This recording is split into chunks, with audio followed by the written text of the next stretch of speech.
Well, good afternoon, everybody. Morning, afternoon, depends on what, I guess, what your schedule is. For me, it's morning. For you folks, probably afternoon. It's lunchtime, lunch hour here on a Saturday. Special Monarchs Mocha Playoff Saturday edition.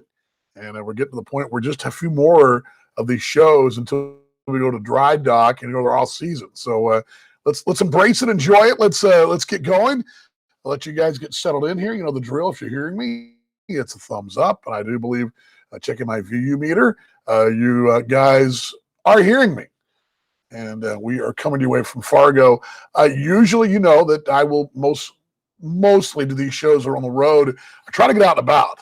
But because of our schedule today and just the quick turnaround, I just decided to do it here in the Fargo Holiday Inn studios. I have a coffee shop I love to go to here, but down in downtown Fargo, but just again with logistics of the day, we have a 2:00 bus. We're loading up at 2. Just to pull the curtain back, we will not stay here tonight. We are out of here after the ball game, so it's an all-night ride afterwards, and so 8 hours and change, whatever it is, back. Getting out of here tonight. And, assuming the game goes, pretty smooth, there's no delays, all that kind of stuff. We got to be out. I'm going to be home by, around 8 o'clock-ish, 8:30 in the morning. But a lot of times in this is a normal getaway day. Now, the postseason is a little different. Now, if this was, say, game 5, we were on the road, like we were in Sioux City.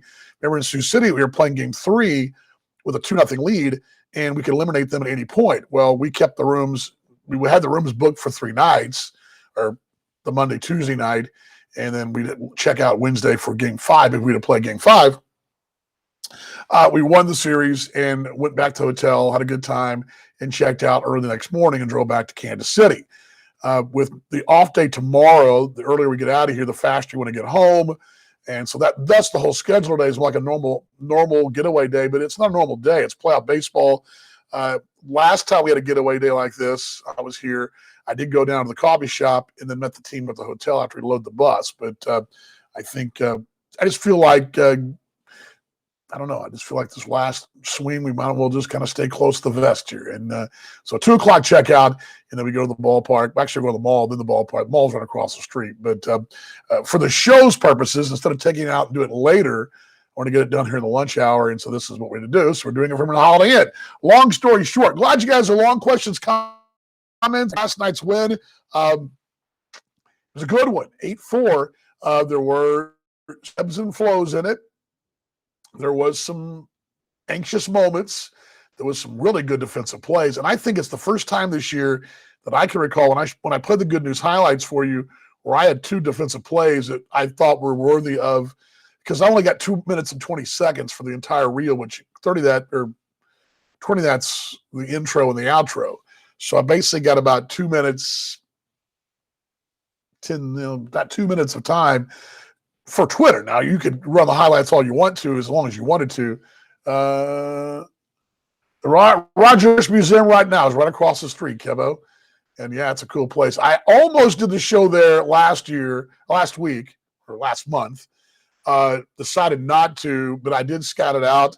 I went ahead and went downtown, but we're going to be over there a bit later on. And I was going to do the show from there this morning, but again, we're not. Our checkout time is kind of an odd. If it was 1 o'clock, I would have done it. I would have moved the show to 1:30 because the show's at where we're at. I can never count on. Can never. Let's see. I'm sorry. Can never count. Yes. Safe travels home. Appreciate it, Anthony. You're right about that. Let's see here. This one right here from Corey. You should hit it up, JL Beers. Yes, I've been to JL Beers in Sioux Falls. The same group. Aren't they the Twin Cities? Am I dreaming that? Kevin, you might know that. I think they're out. They're in this area. There's because I actually sent JL Beers has got a really cool bit they did in Sioux Falls, and I think I went to one here in Fargo too. But on my fridge at our house, I've got because you can send a card home from wherever you want. They'll send a postcard for you. So I got these postcards at JL Beers, and I filled it out and sent it to the family on the last time I was there from Sioux Falls. I don't think that was summer of 19, WD-40. If you remember, she's probably tutoring, but they're from Fargo. Okay. I know that there's one in Sioux Falls because I've sent the little cards there, Corey. They have in that, I don't know if that's the place. They've got postcards, and you can fill them out, and they'll send them wherever in the world for you. I was at JL Beer, and it's there on our fridge there, and Big D. But yeah, Fargo's got some cool places downtown. Usually, if we're here for more than one day or 2 days, so we got in early yesterday morning, and we're out today. So usually we were, I was Saturday, I'd definitely go down, and I was talking to the Uber driver last night after the game that with the college kids downtown, and they're going to be busy until later because I guess they walk from the campus to downtown. But downtown Fargo is really cool. I say this a lot, and people think I'm crazy when I say this to you. It's Lubbock, Texas, with different accents, and a bigger, in a smaller university. But it's Lubbock, Texas. Lubbock, Texas probably is a bigger airport. Lubbock's slightly larger, I think, but it's Lubbock, Texas. It's flat. People are friendly. The accents are still different. It's very weird to kind of think that you walk up to a person, they look like they're from Lubbock, and they talk like they're from Fargo. It's very funny to me. Only difference in Fargo and Lubbock, the weather is a little different because it does get, obviously, the more snow up here, but Lubbock gets cold as blue blazes in those northerns up the north panhandle of Texas. I know that's kind of blowing off the Rockies. They do get some weather up there. Not what they get in Fargo, but they're very similar places. And I say it every time when I come here. And although the campuses are totally different, Tech's campus, huge, stadium huge, all that. But I mean, you have that feel of a Plains college town. All right, I'm off got off there. Let's see here. Good luck tonight. Yes, no doubt. Tonight's fun. There's a lot of drama last night. We'll get to tonight in just a moment, but yes, I totally agree with you. It's going to be fun. Good luck tonight. Last night, there were really, I was trying to think of maybe it's something I'll do next year. Three points, three DV moments of the game. And I was kind of thinking about that this morning, and I'll give you the 3 DV moments that I thought were big last night. First off, getting out to a good start was big. Now, granted, you lost the lead a couple of innings later, but getting off to a 3-0 start, here we go again. Feeling for the Fargos. They were down 3-0 before the mustard was on the hot dog. The beer was still very ice cold, and the 800 and change folks did not even settle in their seats yet. It's 3-0, a little uneasy. I do come back with 2 in the bottom of the inning. In an inning, too, that could have easily unraveled any other team, but this team, the Monarchs, a little different. Carl Prime reaches on a snow cone infield single that it was just like a snow cone. You ever had a snow cone in the little plastic paper cone, and you kind of squeeze it, that liquid at the bottom, it kind of pops the ice to the top and almost out? Well, that's kind of what happened. A little bouncer right back to the mound. Hall goes up and just clips the glove and kind of squeezes out and goes behind him in the lip. And he's able to recover quickly, but primes him a leg out of infield single. That's out number 1. Out number 2, but there was a infield single to right that I think it was Dylan Kelly. Kelly. I don't think my play is here. But if there's 2 outs in the inning, Casey Gillespie playing his normal spot at first against that situation, and he's going to make that play and do it by himself. So with the hole in the runner, he couldn't make the play. Inning kind of comes unraveled a little bit, but it was a little dinks and dunks. Only one ball was hit solid. It was the Kelly single to left that it was hit solid in that inning, and Hall just had some bad luck, and that's sometimes happens. But what happens with good teams, the bad luck did not unravel the team. They fought through it, got the outs they needed to get, double play ball. You got the front end. They just laid out the second end. You couldn't turn it, but hey, you got the ground balls you wanted, and the combination worked out for Monarchs scored a couple innings later on no hits. So there's that too. But that first inning where the Monarchs still skate with a 3-2 lead, now they do give it up 2 innings later. The first time Kansas City's trailed all postseason, the first time the Monarchs had trailed since in Sioux Falls 2 weeks ago Thursday, the last regular season ball game. Last Thursday road regular season ball game. That was point number 1, get off to a good start. Point number 2, is the offense adjusting? When they went their bullpen, and you had a feeling that I think they knew that they know they've got to get two. Say it again. They knew they got to get both these two. I think that's what you're thinking. If you're Fargo, it's like Kansas City last weekend, and I think Chicago last weekend. If you win both ball games at home and go on the road, you just got to win one to move on. That's what Kansas City did. Kansas City beat Sioux City twice, went on the road and really, dominated that series in 3 ball games. Here, much what Fargo went through last week in Chicago, they got a game on the road in the opener. Chicago split with them at home, and that's the best result Fargo can hope for tonight. Kansas City's playing literally on house money, and the Monarchs, even if they go home 1-1, got to do what they've done all year, and that's win 2 ball games at home, and you're going to win a championship. That's why last night I think was huge for Chris Coast, the manager of Fargo. That's why he went the bullpen right away. John Ludwig was pitching very well. I was talking to Kevin Luco at the time, who was in the broadcast booth with me from This Week in the Association. Ludwig, breaking ball. His fastball was flat early, and the Monarchs made him pay. But he came back and pitched reverse, which I thought was impressive for a young rookie. He breaking ball, but change of pace, really trying to get the Monarchs in the front foot. He did. But the Monarchs' adjustments, once again, at that second, they realized, okay, here comes the breaking ball. They're sitting on it. And you can see that Kansas City had made the adjustments, and here they were coming after him, because now that fastball was still flat. They knew that was still flat.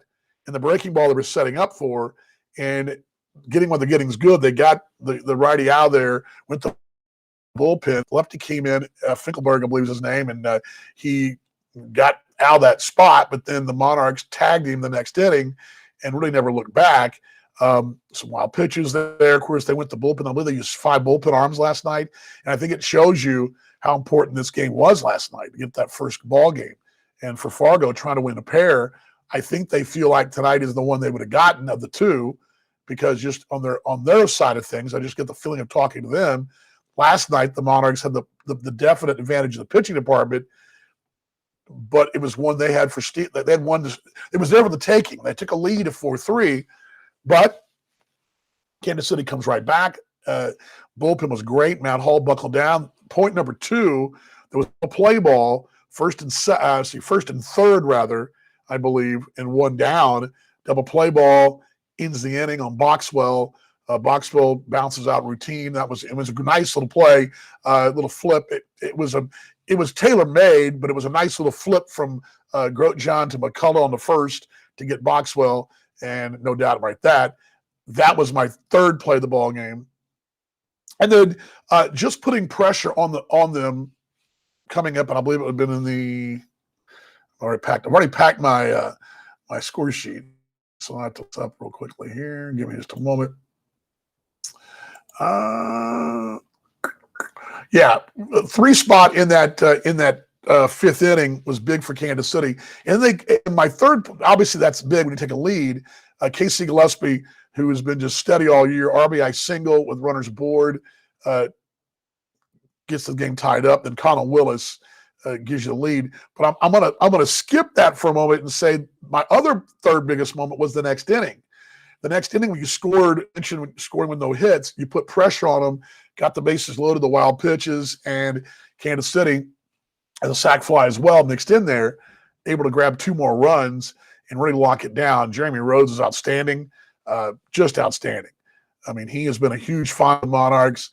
Bullpen worked 3 innings, 1 hit ball last night. They had 2 aboard with 2 down in that 9th inning.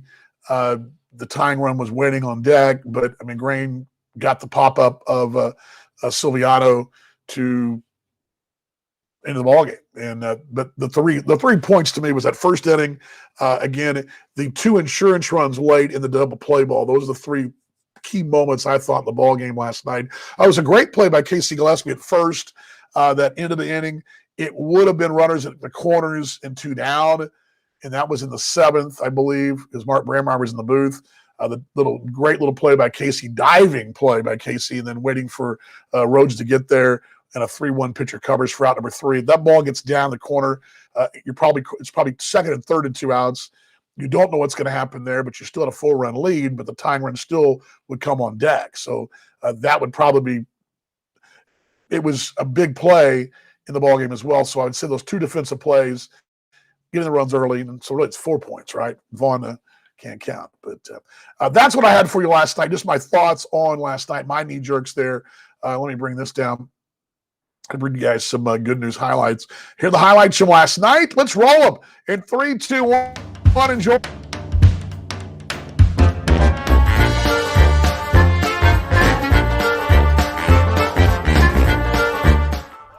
Lead at first. There goes McCullough. Here's one lined out to a right, drifting back at the track, at the wall. This ball's gone. See you later. It's a 2-run home run, and Kansas City scoring again in the first inning. 2-0 Kansas City.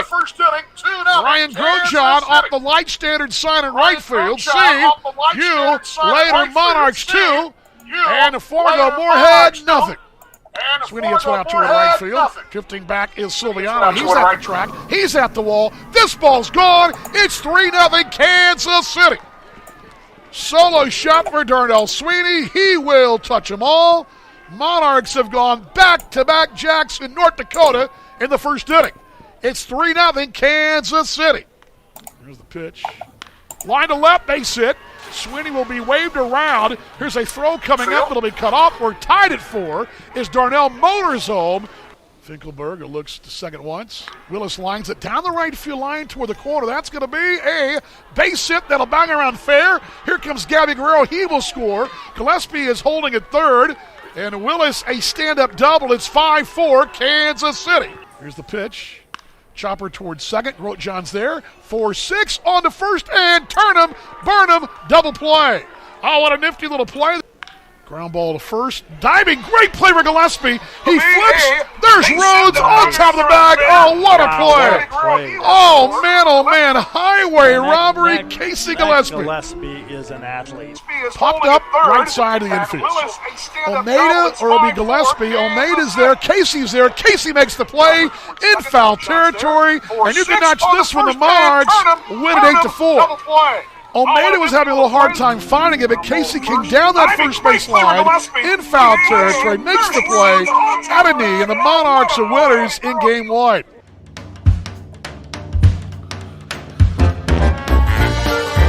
Well, once again, the internet's dragging. The hotel internet's so bad, I had to use my tether. My tether, I guess, wasn't pretty good right there. I'll try to get it in a second, but I'll give it to you one more time here in just a moment. But let's bring this down here and stop it. Sorry about that, folks. It really irks me. We're 2021, and we still have problems with the internet. It's so frustrating. So frustrating. I guess I'm going to have to invest in some kind of tether, super tether or something like that for next year, I guess. But I can't have the highlights continue to drag like that. That's really frustrating. But anyway. All right. Questions, comments about the show or about the game, about tonight. Let's get those good news graphics down for you right there. Match of tonight. I think this one tonight, if you're Fargo, you're kind of scratching your head because you haven't seen Schaefer. Schaefer did not face them. We talked about this last night. Schaefer, I think, is in a really good spot here. Now, he was going to pitch last Tuesday if the Monarchs had to play Game 4. I remember he was on the shelf for a short time, had not pitched since that outing in King County. Oh, gosh, what is that now? 3.5 weeks ago, something like that. He's ready to go, feeling good, and ready to empty the tank. I think for him, I think for really any of these guys tonight, it doesn't matter tonight or Monday, Tuesday, which, by the way, Monday, Kevin Sampson, Justin Donatello on Tuesday, if necessary, in the back of Matt Hall. I don't think anyone out there is going to leave anything on the table, and that includes Fargo as well. Now, Helton, a bit of a mixed bag. He's pitched pretty well here and there. Had a bit of a blip in the radar last week in the postseason. His postseason numbers kind of scuffed a little bit. He got knocked around a little bit by the Chicago's, but it'll be interesting to see how this thing plays out tonight. This is a real good spot for Kansas City with absolutely no – I don't want to say there's no pressure. There's pressure, obviously. You want to win every ball game, right? But you're in a situation where your goal is to get one. Well, you got one. Let's try to get two and really put the screws on them. but you're in a really good spot. You've accomplished in your first night. If you'd have lost last night and trying pressing hard to win tonight, but I think I love this spot right now. I'm not going to tell you the Monarchs go out and win tonight, but I do believe they're in a good spot, and I really believe Schaefer's got one of those outings in him tonight. Just being around him, chatting with him a little bit over the course of the last few weeks, just in general, his moxie. This is a guy. He's much like Matt Hall, Kiva Sampson. These are not guys that are shining for the big lights. This is a guy that a year ago pitched in the big leagues. I mean, this is these are guys that know how to win games like this, and it'll be interesting to see. I don't know how long his tank will be. I don't know if he'll have the 6 innings inning that perhaps Hall did, but this is where your bullpen's well rested. This is also why guys like Jake Mathis from the bullpen for this ride, because you've got somebody behind him who's had some skins in this league as well, right behind him. And then, of course, you didn't use Diaz last night, and I'd imagine with the off day tomorrow, Rhodes, McGrain, all those guys are available tonight. There's no one that's not available in this one. So anyway, that is the matchup. Again, Helton and Schaefer tonight, pair of right-handers from here in Fargo. We'll take your questions and comments if you have anything. I know we're not going to stay very long here, but if you all do have something, I'm more than happy to oblige you here. And we'll again, it's last night. This team does not surprise me. This offense does what this offense does. It's what Joe told us in the pregame last night, and it really rang true. I mean, there's no reason at this point, with success you've had, to trick things up. There's no reason all of a sudden reinvent the wheel. All of a sudden, it's not like, for example, Sioux City, and this is what they had to do. They kind of rolled the dice last Monday with Hario Laborde, and you had to roll the dice. You had to trick things up because of where you were sitting. Kansas City is because, and this is something we talked about with Joe too, because the Monarchs earned the number 1 seed, had the best record to host the 3 games at home, and have taken care of their business, they're able to go about things a little differently. They don't have to trick things up. Tonight for Fargo, for example, if they find themselves down 5-6 runs, or even find themselves, let's say they're down 3-1 in the 7th, and or it's probably a bad example. Let's say they're down 4-0 in the 3rd or 4th. And there's still traffic everywhere. They may have to go that pin, and they may have to. And they got some really good arms out there, but they're getting a lot of work in the series against Chicago and this series here already, and that will be interesting to see how that transpires tonight. Again, they're different situations. Fargo is in a must-win tonight because they can't go down 0-2 down to Kansas City. Kansas City is in a do what we've got to do mode, and we continue to do what we got to do, we should be fine. And granted, the urgency is a little different, and when you have a team with their backs against the wall, it can be scary, but at the same time, when a team has got everything, in order, that's scary too. And baseball is a funny game. It's a really, really funny game sometimes. And Fargo came out tonight and, blow you out. Flip of the coin, though, Kansas City could blow them out as well. And again, Fargo is in a desperate place tonight. And that's why I usually, desperation is usually a good thing, but not always. And I think because what Kansas City's done and where Fargo's been, that's probably my storyline. Where they were 2 nights ago, where they were 4 nights ago, I think they really have to be the one, not so much the aggressor perhaps, but they're the one with their backs flat against the wall because they cannot go down 0-2. And Kansas City has the luxury of 3 games at home. Now, from a Monarchs perspective, you don't want to go, you want to win the game because if you take a 2-0 lead, you just got to get one more. But again, I just like the fact that Kansas City won last night because that really changes the whole complexion of the series by getting game 1 on the road. It's like we've talked about this before. We talk about how NBA finals go or hockey finals go. Getting a game 1 win on the road is huge. And a series doesn't usually start till someone wins on the road, and this one's game on. So, again, just my thoughts here. Again, I don't think there's anything more nothing really earth-shattering, but I just think that in general tonight, it'll be interesting to see how the thing plays out. Kansas City, Schaefer, again, has not pitched in the postseason, not pitched in a while. And I did pull that up last night, the post game. I'll give that to you right now. Let's see here. I had it up last night, the post game show, and Schaefer's last would have been. Well, they've got the regular season numbers up. That's why. Here we go. Schaefer's last outing came on the 4th of September. Well, he pitched against Cleburne, 3 innings, a run was earned, a hit, a walk, and 2 strikeouts in that win down there, 6-3. But it was more. But that was remember that was a series where all 5 starters in 4 games got work, and they piggybacked both Donatello and Schaefer. I'm sorry, Schaefer and Sampson that night, and Donatello and then Mathis went that 4th game. They had 5 guys to pitch in 4 games. They piggybacked the Schaefer and Sampson outing. But 7-3, 4.62 in the regular season. Prior to that, he had an outing. He didn't feel well, didn't feel right against King County. But prior to that, you go back to his outings in August, and he had back-to-back games against Sioux City where he went 11 innings combined, 3 earned. Then he had a situation in Cleburne, against Cleburne at home where he went 6, he up 6. So in the last 4 outings, he's given up 2 earned runs or less. Now you go back to August 5th, and prior to that, he had that game against Chicago, won 7 innings, 1 earned, and 4 hits, struck out 8 against the Dogs on July 1st. And then there was a relief outing. Of course, remember, he came back and had to get stretched out again. I'm just looking at some of the numbers here.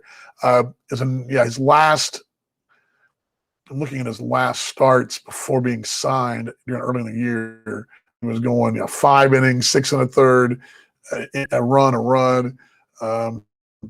Then he went those relief outings when he came back. And so anyway, his last 1, 2, 3, 4, 5 outings, 8, 10, 12 earned in 12, 17, 22 innings. So it's kind of a bit of you take out that 1 outing on August 5th, he's got the 2, 4, 6 earned in 16 innings. So, I mean, it's kind of a bit of a mixed bag, but strikeout numbers have been there.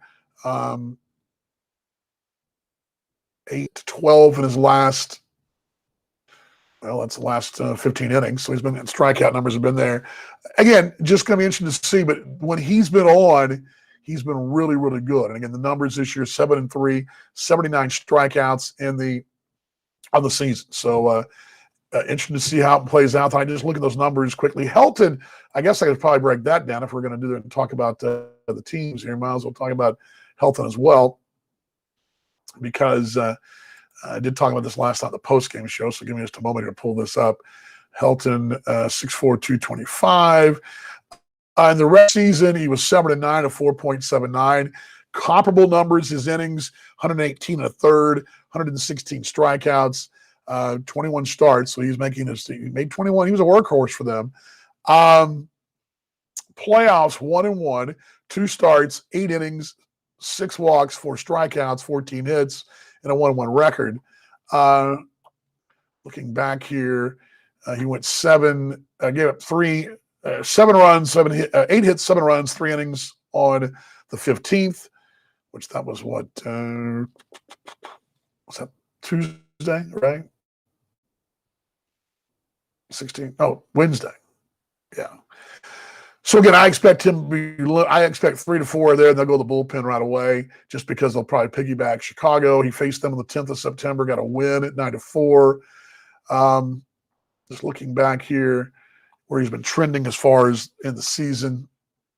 He had a real good stretch in August. He gave up 3 earned runs or less in 1, 2, 3, 4 consecutive starts. So went from August 6th to the 20th, and then finished again with a good start up in Winnipeg back on September 5th, 7 innings of shutout baseball. But just interesting to look at the numbers against Kansas City this year, pulling that back up on.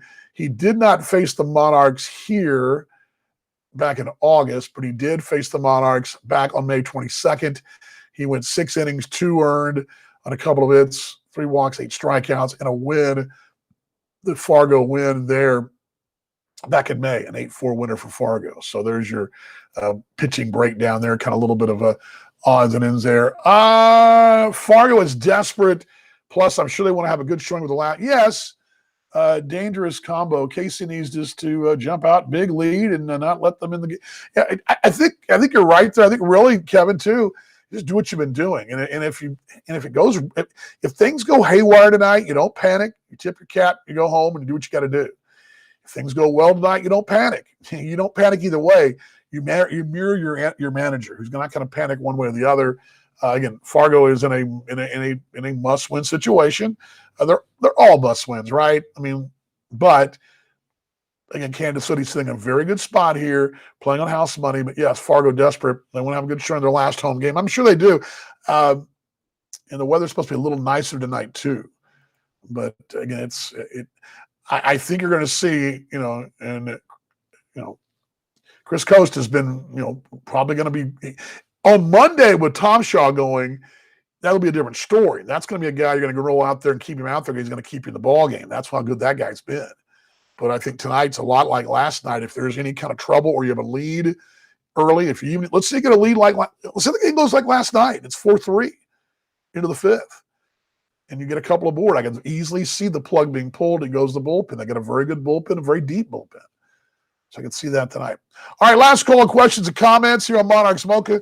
We got a bus in about 40 minutes, and I got to get a little game notes in. I'm not sure what we're going to do for lunch today, but oh well. Bags are pretty much packed, ready to go. So all-night ride tomorrow, or driving tomorrow morning. Of course, off day tomorrow, then back up right early on Monday to get going, where our next show will be this afternoon at 5:30. We'll also have Monarchs Mocha on Monday from the ballpark.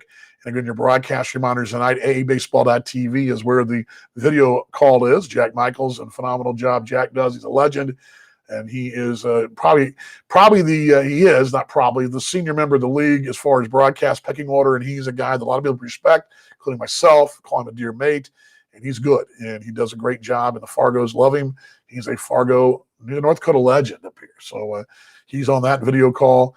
If you want to hear our audio, you're going to have to go to MixLR, which is the other option for you. And that's the Monarchs Broadcast Network. I'd love to have you join us. You can mute the audio and join us. What you do is you just basically pair the two browsers.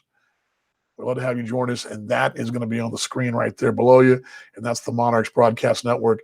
All our bonus content. We had a little trouble last night getting on the air with some computer issues, but we got going. So we lost a segment last night.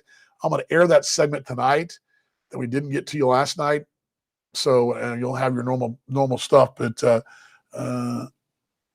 he's doing who's doing the game tonight? I didn't know that. That's right. North Dakota's. You know what? I knew that. He does North Dakota football, and they must be playing at home. Is that in Grand Forks? Is that right? Or is that Bismarck? Help me out, Kevin. I'm out of my geography range here. I don't know who does the game for him tonight. I don't know.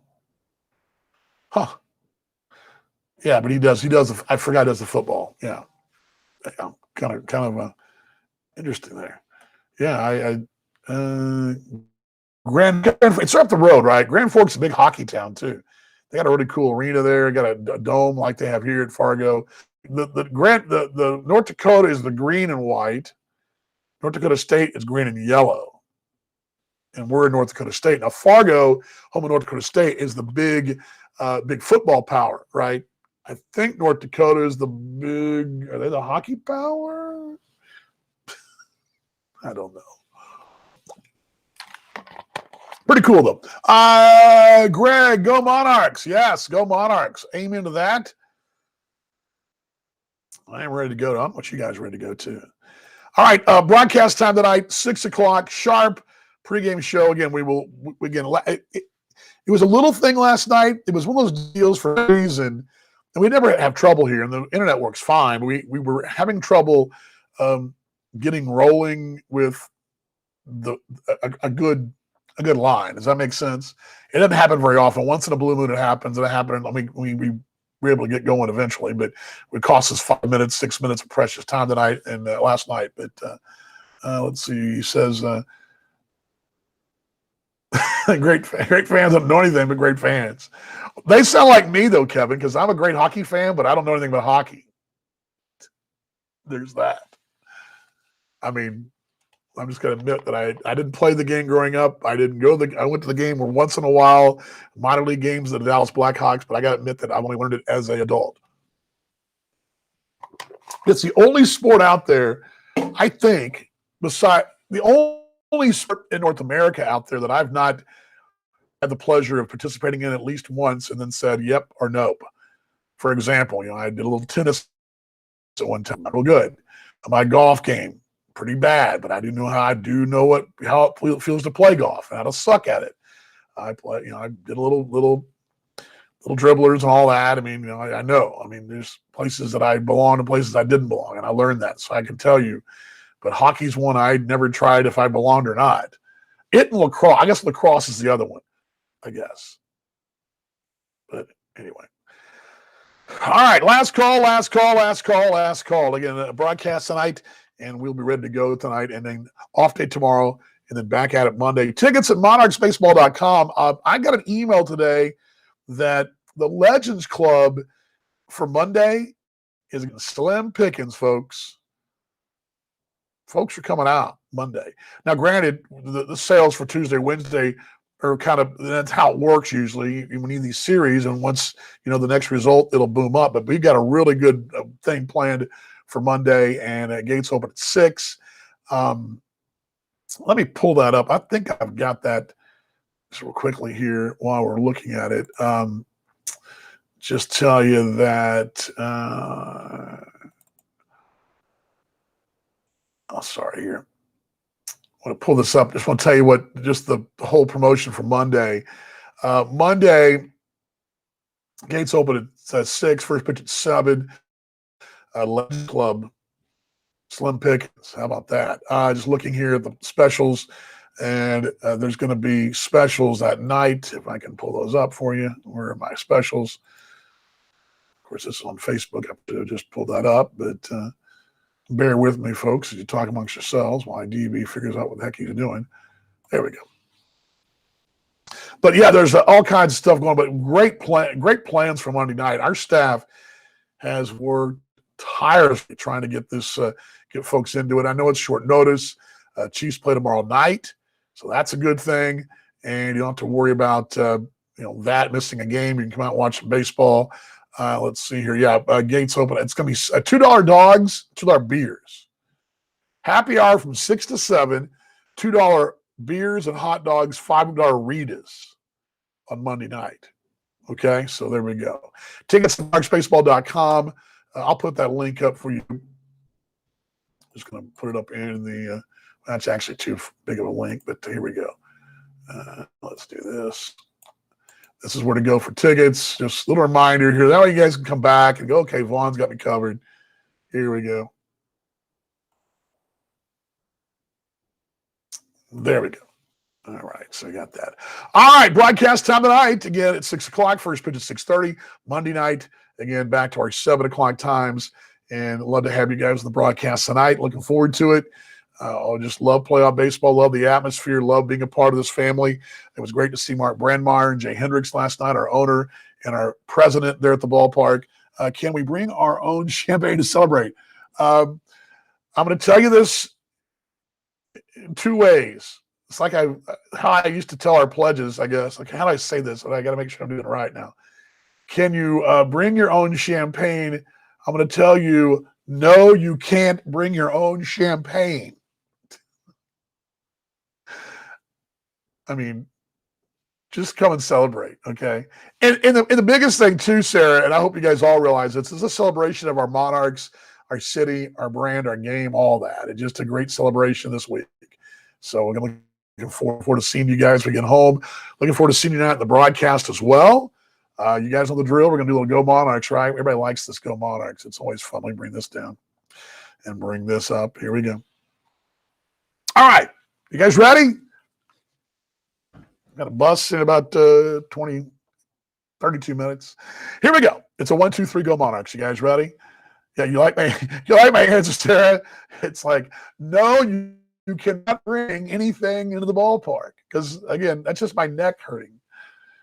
Again, I don't. I mean, we'll be celebrating no matter what. Okay. All right, let's try it again. I derailed myself. Here we go. All right, a 1, 2, 3, go Monarchs. Here we go. 1, 2, 3, go Monarchs. I'll see you on the broadcast. Not everybody.